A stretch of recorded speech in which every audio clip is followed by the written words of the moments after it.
नमस्कार दोस्तों, आपका स्वागत है हमारे चैनल श्री गोलू देवता में। सनातन संस्कृति, वैदिक पूजा पद्धति और उत्तराखंड की लोक संस्कृति को जानने के लिए हमारे चैनल को सब्सक्राइब करें। आज हम आपको बताएंगे उत्तराखंड के लोक पर्व घी संक्रांति के बारे में। घी संक्रांति उत्तराखंड का लोक पर्व है। घी संक्रांति, घी त्यार या ओलगिया, जिसके अनेक इन नामों से जाना जाता है, प्रत्येक वर्ष भाद्रपद माह की सिंह संक्रांति के दिन मनाया जाता है। 2023 में घी संक्रांति 17 अगस्त 2023 बुधवार के दिन मनाई जाएगी। इस दिन सूर्य भगवान सिंह राशि में विचरण करेंगे। भगवान सूर्यदेव जिस तिथि को अपनी राशि परिवर्तन करते हैं, उस तिथि को संक्रांति कहा जाता है और उत्सव मनाए जाते हैं। उत्तराखंड में मासिक गणना के लिए सौर पंचांग का प्रयोग होता है।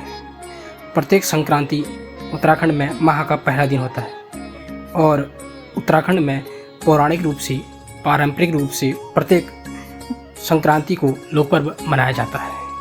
उत्तराखंड के लोग जमीन से जुड़े हुए होते हैं, इसलिए वह हर पर्व को बड़े उत्साह के साथ मनाते हैं। इसलिए और उत्तराखंड में कहीं कहीं स्थानीय भाषा में त्यौहार को इस संज्ञान या संक्रांति भी कहते हैं। घी संक्रांति की क्या मान्यताएं हैं, वो हम आपको बताएंगे। उत्तराखंड के सभी लोक पर्वों की तरह घी संक्रांति भी प्रकृति और स्वास्थ्य को समर्पित त्यौहार है। ये जो भी त्यौहार हम मनाते हैं, हमारे बुजुर्ग ने सोच समझकर और हमारे स्वास्थ्य और अन्य चीज़ों को लेकर मनाए होते हैं। इस दिन पूजा पाठ करके अच्छी फसलों की कामना करते हैं। अच्छे स्वास्थ्य के लिए घी एवं पारंपरिक पकवान खाए जाते हैं। घी संक्रांति या घी त्यार के दिन दूध, दही, फल, सब्जियों के उपहार एक दूसरे को बांटे जाते हैं। पौराणिक काल में लोगों के पास इतना धन वैभव कम होता था और आपसी उनका प्रेम सद्भाव रहता था, तो इसलिए उस समय लोग जिसके पास जो होता था, किसी के पास फल हैं या किसी के पास कुछ खीरे हो गए, लौकी हो गई और जो भी सब्जियां उस टाइम पर होती थी, दूध, दही एक दूसरे को बांटते थे। इस परंपरा को उत्तराखंड में ओग देने की परंपरा या ओलग परंपरा भी कहा जाता है। इसलिए इस त्यौहार को ओलगा त्यार, ओगी त्यार भी कहा जाता है।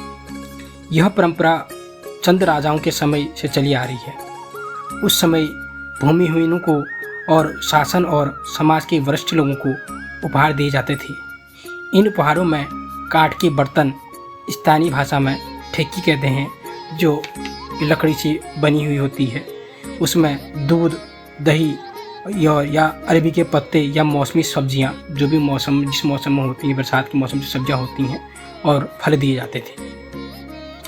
घी त्यार के दिन घी का प्रयोग क्यों जरूरी होता है?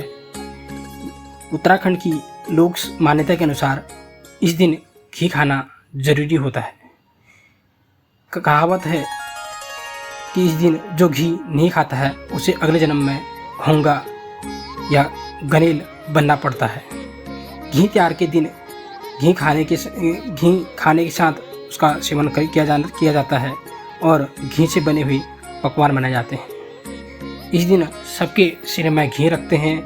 बुजुर्ग लोग जीरा या जागरैया के आशीर्वाद के साथ बच्चों के सिर पर घी रखते हैं और उत्तराखंड के कुछ हिस्सों में घी घुटनों और कोहनी में लगाया जाता है। पौराणिक मान्यताओं एवं आयुर्वेद के अनुसार घी संक्रांति के दिन घी सेवन करने के निम्न लाभ होते हैं। घी संक्रांति के दिन घी का सेवन करने से ग्रहों के अशुभ प्रभावों से रक्षा होती है। कहा जाता है, जो इस दिन घी का सेवन करते हैं, उनके जीवन में राहु केतु का अशुभ प्रभाव नहीं पड़ता है।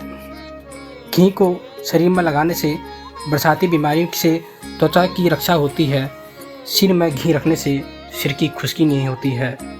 मनुष्य की चिंताओं और व्यथाओं से मुक्ति मिलती है, अर्थात सुकून मिलता है, बुद्धि दूर होती है।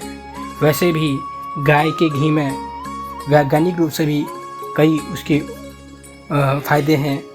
जैसे किसकी नाक में नज़ला हो या अन्य चीज़ हो तो वह नाक में घी डाल के भी इसका इलाज होता है। अगर घुटनों और आपके पैर में दर्द हो, गाय के घी से मालिश करने से आराम मिलता है। और इसके अलावा शरीर की कई व्याधियाँ दूर होती हैं। कफ पित्त दोष दूर होते हैं, शरीर बलिष्ठ होता है। घी संक्रांति के दिन उत्तराखंड के पारंपरिक पकवान पुए, मालपुए और अन्य पकवान बनाए जाते हैं। घी संक्रांति घी त्योहार के दिन उत्तराखंड के पारंपरिक पकवान जैसे पूरी, बड़ी, अरबी के पत्तों की सब्जी, खीर, पुए आदि बनाए जाते हैं। इस दिन उत्तराखंड का एक विशेष पकवान बनाया जाता है जिसे बेड़ू की रोटी कहते हैं।